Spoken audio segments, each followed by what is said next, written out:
ఇది శంఖపుష్ప వాటర్ అండి. ఈ వాటర్ తాగితే చాలా మంచిదన్నమాట. మొక్క ఈజీగా పెరుగుతుంది సమ్మర్లో.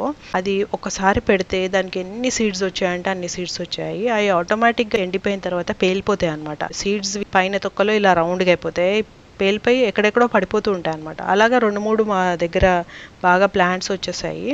అయితే కొన్ని నేను కలెక్ట్ కూడా చేశాను. సో సీడ్స్ ఇలా ఉంటాయి డ్రై అయిపోయిన తర్వాత. ఇలా గోరుచిక్కుడు సీడ్స్ ఎలా ఉంటాయి, కొంచెం బెండకాయ సీడ్స్, కొంచెం గోరుచిక్కుడు సీడ్స్ లాగా ఉంటాయి.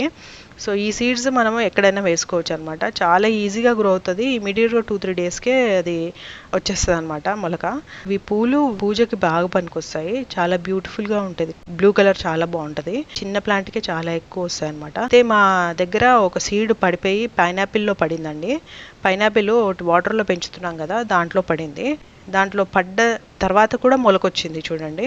దాని తర్వాత ఒక చిన్న ప్లాంట్ కూడా అయింది. ఎక్కడ పడితే అక్కడ మొలిసిపోతుంది అనమాట ఆ ప్లాంట్. సో అంత ఈజీగా పెరుగుతుంది అనమాట.